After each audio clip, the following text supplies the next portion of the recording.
Kalau referensi kita sebagai anak muda Indonesia hanya sebatas media hari ini, ya kita dangkal sekali pengetahuan kita tentang Indonesia. Dalam kata lain, kita nggak ngerti itu Indonesia itu sebenarnya apa gitu kan.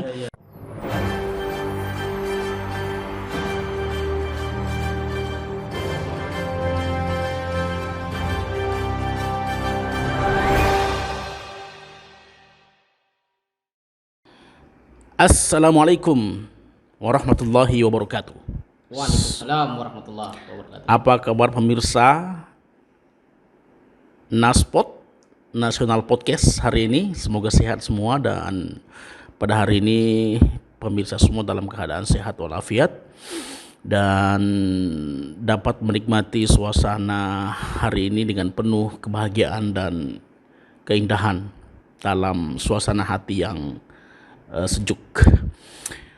Pada Naspot kita hari ini, pemirsa National News TV, kita akan berbincang kembali dengan sahabat saya, kolega lama, Bung Imam Nawawi, yang pada perjumpaan kita sebelumnya kita berbincang dengan hal-hal yang tema-tema yang menarik, yang insya Allah hari ini kita sambung lagi tentang keindonesiaan dan kebangsaan kita. Karena apa?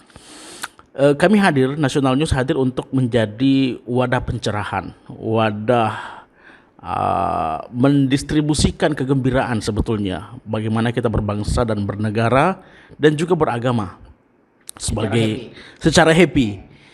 Nah, namun Bung, kita turut berduka beberapa hari lalu, 2 hari lalu ya, kita diuji dengan musibah terjadinya hilangnya nyawa anak manusia. Begini Bung Imam, langsung saja ya kita mulai perbincangan kita hari ini terkait dengan peristiwa yang beberapa hari lalu. Betul-betul kita bersedih melihat kejadian itu, dan sekali lagi yang bukan hanya korban yang terpukul, keluarga mereka, tapi kita yang kemudian kelompok muslim, ya kita tahu pelaku ini diidentifikasi dengan cepat sebagai orang yang berafiliasi dengan aliran tertentu, atau kemudian diidentifikasi dengan katakanlah agama tertentu.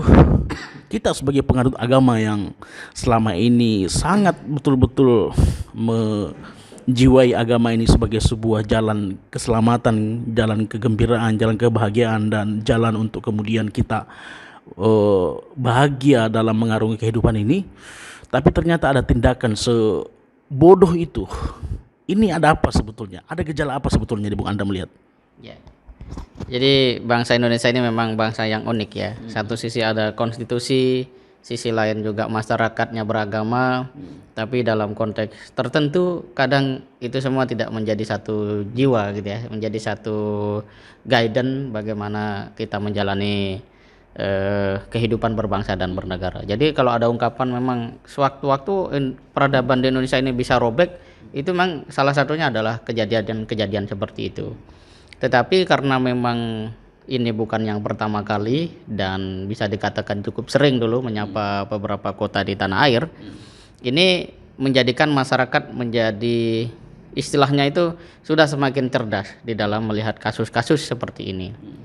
Dan narasi-narasi media hari ini cenderung tidak memiliki relevansi yang kuat dengan pikiran, kemudian psikologi masyarakat secara umum, ya, kecuali dalam hal-hal tertentu ya. Nah, pada konteks kejadian atau peristiwa yang dikatakan Mahfud MD ini adalah musuh kemanusiaan. Jadi Pak Mahfud MD bagus, Menko Polhukam kita mengatakan ini tidak ada dalam ajaran agama apapun ya, ini murni teror, agama apapun itu pro kemanusiaan gitu ya. Kita bisa melihat bahwa apa yang terjadi ini sesuatu yang pertama akan sulit untuk dibeli oleh masyarakat dalam pengertian dipercaya. Mengapa? Mengapa? Pertama, ini siklus berulang. Mestinya kalau memang ini adalah bahaya yang besar dan sesuatu yang memang penting diantisipasi, mestinya udah selesai, karena kita udah beberapa kali dalam pengertian aparat keamanan bisa mendeteksi dengan sedemikian rupa. Nah, kalau kemudian setelah peristiwa tadi disampaikan ada narasi yang kemudian coba melakukan sebuah konstruksi tertentu, maka publik yang melihat itu juga dulu pernah terjadi gitu kan. Artinya kalau nanti terulang ya begitu lagi gitu kan. Itu yang pertama. Yang kedua, dalam situasi atau era digital seperti sekarang, saya pikir orang juga dalam diam-diam mereka, dalam baring-baring mereka juga membaca pencerahan-pencerahan yang ada di dalam internet itu, baik itu YouTube maupun situs-situs ya, bahkan mungkin Google Book itu. Dan agak sulit memang menemukan satu bukti valid bahwa memang misalnya ya, Islam itu kalau dipahami dengan baik dan benar, orangnya akan menjadi radikal itu agak sulit. Karena hadis Nabi dalam artikel saya tulis bahwa seorang menolong binatang saja itu masuk surga. Dan sebaliknya ada disampaikan oleh Rasulullah bahwa ada seorang wanita masuk neraka itu gara-gara dia mengurung kucingnya, tidak memberi makan dan menganiaya sampai kemudian kucing itu mati. Itu Tuhan menghukum dia di dalam neraka. Bagaimana kalau kemudian tindakan yang seperti itu? Betapa tidak manusiawinya dia, dan dalam konteks hewani tidak hewani sekali gitu kan. Nah, ini ajaran Islam tidak bisa dan tidak ada yang memvalidasi bahwa tindakan begitu itu dari ajaran Islam. Nah, yang ketiga, ke depan sebenarnya bangsa ini berhadapan dengan satu tantangan masalah yang cukup besar. Mulai dari bagaimana pengelolaan bonus demografi, kemudian ketahanan pangan kita. Ya, ini kan rame-rame isu impor kemarin ya. Nah, isu impor, kemudian ada bom ini ya. Kita bisa ketahui lah bahwa itu adalah semacam adat lah ya dalam dunia kemediaan ataupun publikasi atau opini publik yang berkembang di masyarakat kita. Tetapi masyarakat hari ini itu sudah memiliki concern bahwa apa sebenarnya yang menjadi tantangan kita ke depan, soal pangan, soal teknologi, kemudian lapangan kerja, termasuk di dalamnya pendidikan. Itu masyarakat sekarang sudah ngeh. Dan di dalam era pandemi begini ternyata banyak. Saya kemarin ke Kalimantan Utara, banyak teman-teman kita yang kuliah S2 secara online. Nah, ada yang kuliah S1 secara online. Artinya ya isu-isu begini nggak bakal dibeli lah. Kira-kira seperti itu. Ya, menarik Bung, terkait gejala dan kemudian warna daripada tragedi ini. Tragedi yang sebetulnya juga tadi Bung katakan kayak semacam tradisi tahunan begitu. Ada juga semacam pikiran yang menggelitik juga. Ini kan Makassar, tempat terjadinya peristiwa itu adalah kawasan yang selama ini sangat adem dan itu dinyatakan oleh Pak Wali Kota. Kota yang adem, tidak ada pertikaian sara yang menonjol begitu. Tapi tiba-tiba kemudian terjadi. Dan umumnya kalau kita misalnya coba berkaca di peristiwa-peristiwa sebelumnya itu kan selalu berkaitan dengan hari-hari besar keagamaan. Misalnya kan kita mau masuk Ramadan, tapi kita mungkin tidak masuk ke sana, kita bukan ahli terorisme atau bukan ahli konspirasi, tapi ini ada gejala apa? Di satu sisi kita menghadapi tadi tantangan besar yang akan datang nih, demografi, bonus demografi dan lain sebagainya. Di sisi yang lain kemudian kita menghadapi situasi yang seperti ini, yang terus terjadi seperti ini. Nah, kira-kira apa yang perlu dilakukan? Karena ada lembaga Badan Nasional misalnya Penanggulangan Terorisme itu yang kemudian sudah lahir sejak lama, tapi ternyata masih aja terjadi seperti ini. Kita ingin mengatakan, mungkin pihak yang mengatakan ini ada apa? Apakah memang isu ini sesuatu yang memang dibuat-buat atau seperti apa? Atau apa sebaiknya yang harus dilakukan oleh pihak-pihak terkait dalam mengamputasi tradisi ini dalam tanda petik? Ya, sebenarnya kalau masyarakat kita semakin literasinya meningkat gitu ya. Tadi kan kita sebut ini sebagai wadah pencerahan gitu ya. Wadah untuk kita sama-sama beri edukasi ya, timbal balik dalam edukasi. Sebenarnya masyarakat atau pemuda itu tinggal lihat saja sejarah bangsa ini. Bangsa Indonesia ini ada identitasnya. Soal konflik agama itu tidak pernah terjadi, kecuali kemudian memang ada sesuatu yang secara potensial menyulut gitu ya, kemudian ada pihak tertentu yang coba mengambil keuntungan. Ya biasalah dalam sebuah revolusi industri saja kan ada pihak yang mendapat keuntungan, ada yang kemudian jadi korban. Bahkan pandemi ini ada yang mendapat keuntungan, ada yang jadi korban kan begitu. Nah, dalam konteks ini sebenarnya kita nggak punya riwayat bahwa bangsa Indonesia itu bangsa yang suka bermusuhan. Nah, pernah ada? Tidak pernah ada. Tidak pernah ada. Itu yang mungkin anak bangsa belum lihat. Nah, karena tadi kita punya daya ingat yang pendek biasanya, mudah lupa gitu kan. Jangankan pada historis yang sangat luar biasa itu, pada aspek apa yang dikatakan oleh politisi pada pemilu kemarin aja kita udah lupa. Makanya kan nggak ada orang nagih apa sih janji kampanyenya presiden, janji kampanye gubernur, janji kampanye bupati, itu orang lupa karena emang tadi kita cenderung tidak terlalu memiliki kekuatan literasi yang baik. Nah, itu yang pertama. Jadi kalau hari ini muncul isu toleransi, kemudian konflik antar agama, saya pikir itu hal yang memang kalau historisnya itu di Indonesia malah nggak ada. Kalau di Eropa iya. Nah, itu karena antar suku bangsa itu memang sudah cukup mudah tersulut dan kemudian mereka berhadap-hadapan. Di Indonesia nggak ada ya. Saya pikir itu nggak ada. Maka kita ada istilah Bhinneka Tunggal Ika. Itu kan ada di konstitusi kita gitu kan. Jadi upaya-upaya seperti ini yang atau kejadian-kejadian seperti ini yang kemudian dinarasikan untuk menghadirkan satu ketegangan, ya ini bukan Indonesia banget lah, nggak Bhinneka Tunggal Ika lah, kita kan sudah biasa itu ketemu ya. Saya waktu SMA punya teman-teman Dayak ya, agama berbeda, main futsal bareng, berangkat sekolah bareng gitu kan. Bahkan ada yang dari Toraja, teman saya SMA, itu kita biasa tukar pikiran, tidak ada persoalan sebenarnya. Dalam realitasnya kan begitu. Bahkan kalau kita datang ke Papua, NTT, Islam dan yang lain itu nggak ada masalah. Jadi kejadian ini kalau menurut saya ya ditangani saja secara profesional dalam kacamata hukum seperti apa. Kalau memang ada pelakunya, ya pelakunya diusut.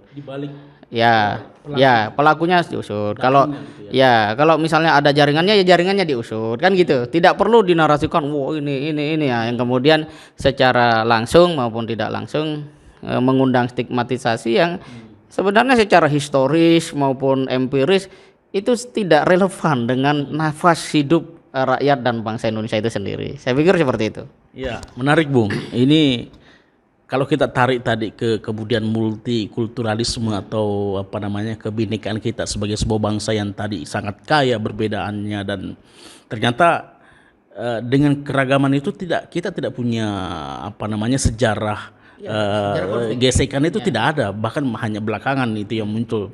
Nah, ini kemunculan pergesekan itu, apakah kemudian saya ingin bertanya, apakah itu memang dipengaruhi oleh keterbukaan informasi? Maksudnya katakanlah misalnya hari ini terjadinya aksi biadab ini, terorisme ini yang kita tidak benarkan dan kita mengecam, itu kan media kecenderungannya kita lihat hari ini framingnya langsung ke satu arah dan narasinya betul-betul sangat, kalau kita misalnya lihat headline yang dimunculkan media mainstream itu yang menyakitkan karena selain menyakitkan karena memang mengidentifikasi kepada kelompok Islam, di sisi yang lain juga kesan yang muncul adalah seolah-olah Islam ini menjadi bumerang bagi bangsa ini, ya kan? Seakan-akan gitu loh. Nah, sementara kenyataannya kita tidak punya sejarah itu sebetulnya. Nah, bagaimana kita menjaga keragaman itu sebagai sebuah bangsa dan sebagai sebuah penganut agama, dan di sisi yang lain bagaimana mempertahankan harmoni ini ya, terutama bagi generasi muda kita, karena mereka yang paling terdampak dari peristiwa ini, dari kemudian tadi distribusi informasi yang mungkin banyak yang salah, banyak yang keliru, dan banyak yang mungkin yang tidak terverifikasi. Bagaimana mempertahankan harmoni dalam keragaman ini sebagai sebuah bangsa dan sebagai orang yang beragama? Ya, saya pikir itu satu pertanyaan yang esensial ya, dalam konteks kita mengkanter ataupun menghentikan ya, mengamputasi tadi ya, hal-hal seperti itu. Pertama, kita memang harus meningkatkan literasi kita. Jadi kecintaan kita kepada sejarah itu harus dibangkitkan.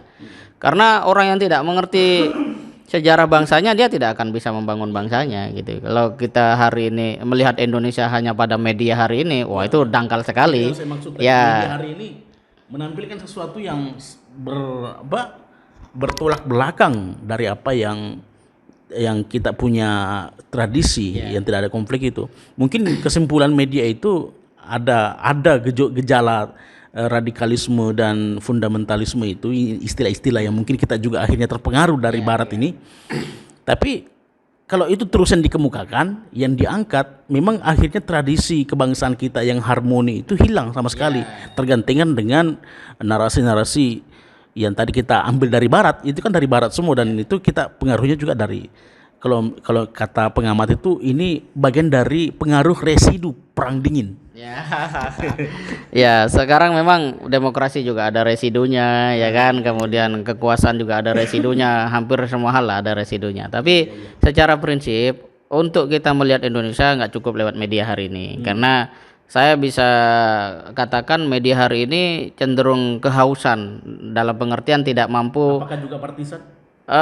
Itu soal terlalu praktis lah ya, terlalu praktis ya. Jadi kita lihat secara esensial bahwa media hari ini tuh kehausan dalam pengertian dia tidak bisa memberikan mengobati rasa haus masyarakat akan kebutuhan informasi yang mendalam, jujur, ya kan, objektif, kemudian menyeluruh. Itu nggak bisa kita temukan. Jadi kalau referensi kita sebagai anak muda Indonesia hanya sebatas media hari ini, ya kita dangkal sekali pengetahuan kita tentang Indonesia. Dalam kata lain, kita nggak ngerti itu Indonesia itu sebenarnya apa gitu kan.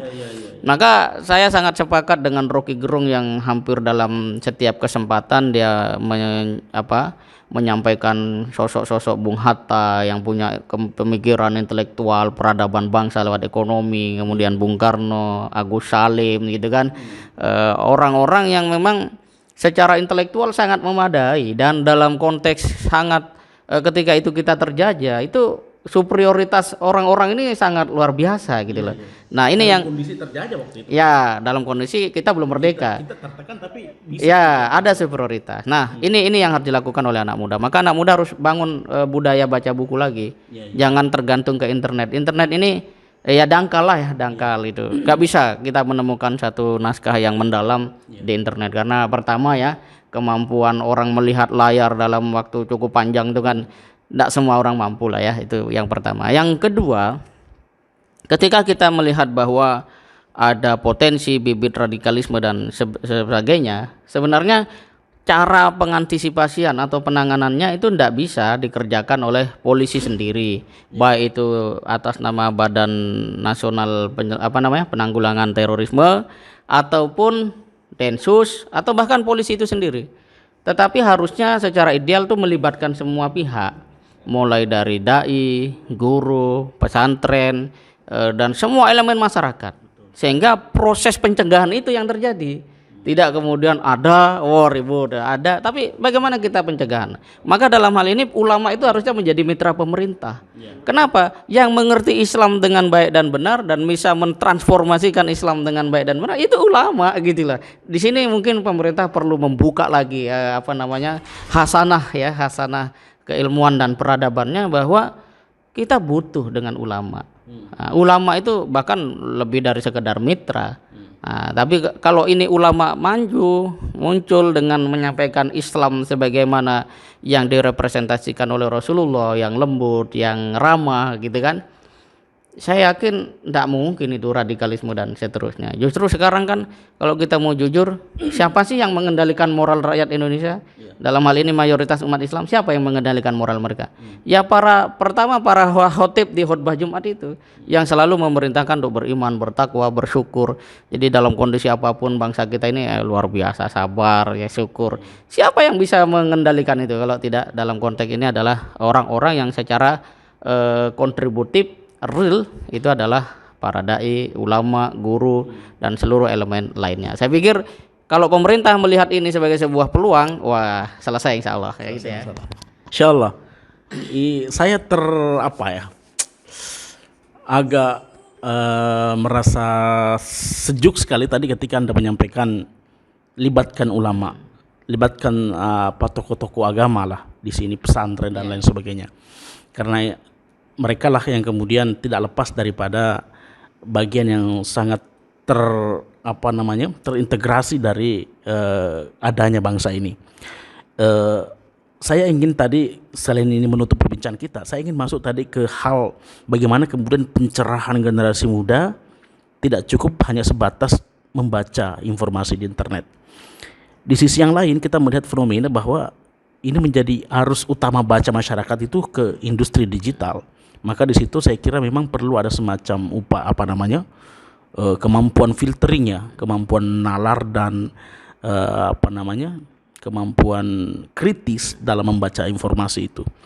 Nah, konklusi Anda Bung terkait dengan fenomena itu, industri digital hari ini dan kemampuan baca kita, dan bagaimana kemudian kita sebagai generasi pelanjut bangsa dan agama ini menyikapi berbagai hiruk pikuk keterkejutan yang lahir secara random yang kita tidak pahami. Bagaimana menyikapi itu dengan sehat, dengan cerdas, agar kemudian kita mengambil sikap yang juga elegan dan bisa tetap bertahan teguh dalam pendirian kita sebagai orang yang beragama. Begitu Bung, sekalian memberikan kata penutup, closing statement dari Bung Imam. Ya, ini satu hal yang memang menjadi tantangan yang harus kita hadapi, bahwa anak muda hari ini ya oke lah pegang handphone gitu ya. Tapi jangan itu saja. Kita perlu buku. Oke nongkrong di kafe, tapi nggak semua anggaran yang kita miliki itu untuk orientasi perut saja gitu kan. Kata Prof Hamid itu 100.000, Hamid Fahmi Tarkasi ya, Rektor Unida, Universitas Islam Darussalam ya, Gontor.